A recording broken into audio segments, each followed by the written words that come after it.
Good morning, sir. Good morning, sir. Good morning to all students. நான் உங்களுக்கு இன்று வாழ்க்கையை பற்றிய தத்துவவியல் எனப்படும் philosophy பாடம் கற்பிக்க விரும்புகின்றேன். பாடத்தை கவனிக்க தயாராக இருக்கிறீர்களா? நீங்கள் எல்லாம் ரெடியா? Okay, sir. Okay, sir. Okay, நாங்க ஆரம்பிங்க. ready. Let us start. Okay, sir. நாங்களும் Okay, ஆர்வமாயிருக்கிறோம், sir. sir. நாங்க ready. Guys, இந்த கண்ணாடி ஜாடியை பாருங்க. இதை வைத்துதான் இன்று பாடத்தை நடத்த போறேன். நீங்க எளிதில் புரிந்து கொள்ளும் விதத்தில், அதுவும் செயல்முறை விளக்கத்துடன். ஸ்டூடெண்ட்ஸ், இது வாழ்க்கை தத்துவவியல் பற்றிய பாடம். ஆகவே ப்ளீஸ் பாடத்தை கவனமாக கவனியுங்கள். சரி, இப்ப இந்த ஜாடி காலியாக இருக்கு. இதுல பெரிய கற்களை வைத்து நிரப்புவோம்.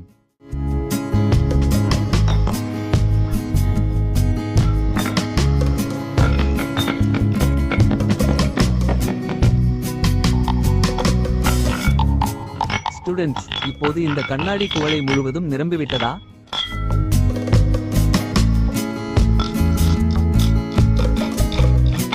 ஆமாம், சரிதானையா? இந்த கண்ணாடி ஜாடி முழுவதும் நிறைந்து விட்டதே. இதில் உங்களுக்கு என்ன சந்தேகம்? ஆம், நீங்கள் கூறுவதும் ஒரு வகையில் சரிதான். ஆனால் இந்த ஜாடி இன்னும் நிறையவில்லை என்கின்றேன் நான். எப்படி என்றுதானே கேட்கிறீர்கள்? ஜாடியை சற்று உற்று பாருங்கள். ஒவ்வொரு கற்களுக்கு இடையில் வெற்றிடம் தெரிகிறது. அப்படியெனில் இன்னும் ஜாடி நிறைவில்லை தானே? சரி, இந்த வெற்றியிடத்தை நிரப்ப என்ன செய்யலாமென்றால், சின்ன சிறு கற்களை பயன்படுத்துவதுதான் சரியாக இருக்கும்.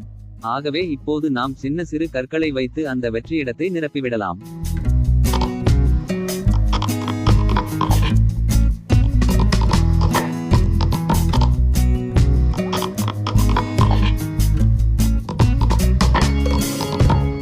Sir, நீங்கள் கூறியது போல் சிறிய சிறிய கற்களை வைத்து பெரிய கற்களுக்கு இடையில் உள்ள வெற்றிடங்கள் எல்லாம் நிரப்பப்பட்டுவிட்டன. சரி, அப்படியானால் இந்த முறை கண்ணாடி ஜாடி முழுதும் நிறைந்து விட்டதா?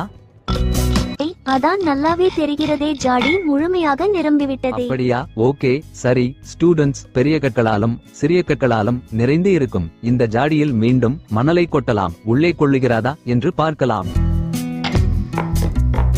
ஆமாம் சார், கற்களுக்கு இடையில் உள்ள இடங்களில் மணல் சென்று ஜாடியில் உள்ள வெற்றியிடங்கள் எல்லாம் அடைகின்றன. ஆமாம் சார், ஒரு வழியா எப்படியோ இந்த தடவை இந்த கண்ணாடி ஜாடி முழுதும் நிறைந்து விட்டது. ஆமாம், ஒரு வழியா இந்த கண்ணாடி ஜாடி நிறைந்து விட்டதுதான். ஆனால் அது முழுமையான நிறைவு இல்லை. இன்னமும் வாய்ப்புள்ளதுதென தோன்றுகிறது. மீண்டும் ஜாடியில் வேண்டுமானால் தண்ணீரை ஊற்றி பார்க்கலாம். அப்போது நீங்களே புரிந்து கொள்ளுவீர்கள்.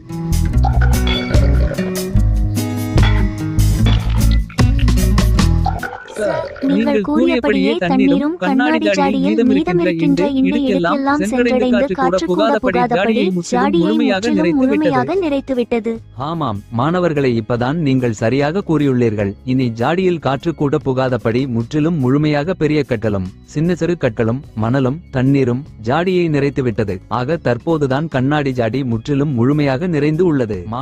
மாணவிகளே, இதிலிருந்து நாம் புரிந்து கொள்ள வேண்டியது என்னவென்றால், இந்த கண்ணாடி ஜாடி போன்றதுதான் நமது வாழ்க்கை என்னும் இந்த கண்ணாடி ஜாடியில் முதலில் பெரிய கற்களை போட்டு நிரப்பினேன். இந்த பெரிய கற்களை போலத்தான் குடும்பம், வாழ்க்கை துணை, உடல்நலம், குழந்தைகள் மற்றும் உண்மையான கனவுகள், வாழ்வின் அடிப்படை மதிப்புகள் போன்றவைகள் ஆகும். அதன் பிறகு இரண்டாவதாக நாம் பெரிய கற்களை போட்டு நிரப்பிய பிறகுதான் சின்னஞ்சிறு கற்களை போட்டு நிரப்பினோம். இந்த சின்னஞ்சிறு கற்கள் தான் வேலை, சொத்து, புகழ், வீடு போன்றவைகள் ஆகும்.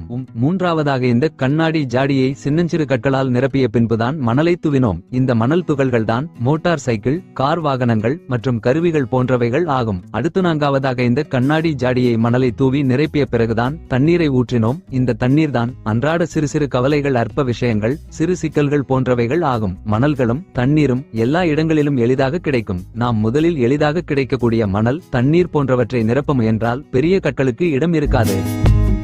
அதுபோல வாழ்க்கையில் சிறிய விஷயங்களில் நேரத்தை வீணாக்கினால் உண்மையில் முக்கியமானவற்றை இழக்க நேரிடும். மாணவிகளை, எப்போதும் கற்கள் எனும் பெரிய பெரிய விஷயங்களுக்கு முன்னுரிமை கொடுங்கள். மற்றவை தானாகவே பொருத்தமாக அடங்கிவிடும். அதாவது வாழ்க்கையின் வெற்றிக்கு அடித்தளமான குடும்பம், உடல்நலம், நண்பர்கள், உறவினர்கள் போன்றவைகளுக்கு முக்கியத்துவம் இளம் வயதிலேயே கொடுப்பதை பழக்கமாக மாற்றிக்கொள்ள வேண்டும். அதன் பின்னர்தான் நல்ல வேலை, புது வீடு, மோட்டார் சைக்கிள், கார் போன்ற தேவைகளுக்கு முக்கியத்துவம் கொடுக்க வேண்டும். இதுவே வாழ்க்கையின் அடிப்படை ரகசியம். எனவே உங்கள் நேரத்தை பயனுள்ளதாக பயனுள்ளதாக மாற்றும் நல்ல செயல்களுக்கு மட்டுமே பயன்படுத்துங்கள். உங்கள் செயல்களில் எது முக்கியமானது என்பதை தெரிந்து கொண்டு அவற்றிற்கு முன்னுரிமை கொடுக்க பழகிக் கொள்ளுங்கள். கண்ணாடி ஜாடியில் கற்களை நிரப்பியது போலவே முதலில் முக்கியமான செயல்களுக்கு முன்னுரிமை கொடுக்க பழகுங்கள். அதன் பின்னர் மற்ற செயல்களில் கவனம் செலுத்துவது நல்லது. Sir, today's lesson was very useful. Okay, thank you. மாணவிகளே, இன்று கண்ணாடி ஜாடி மற்றும் கல்லும் மண்ணும் தண்ணீரையும் வைத்து வாழ்க்கையின் அடிப்படை ரகசிய தத்துவத்தை தெரிந்து கொண்டோம். இனி அடுத்த வகுப்பில் இதை போன்ற நல்ல விஷயத்தை பார்ப்போம். Thank you very much, sir. மிக்க நன்றி ஐயா. இதுவரை உங்களது அருமையான நேரங்களை பயனுற செலவிட்டமைக்கு மிக்க நன்றி.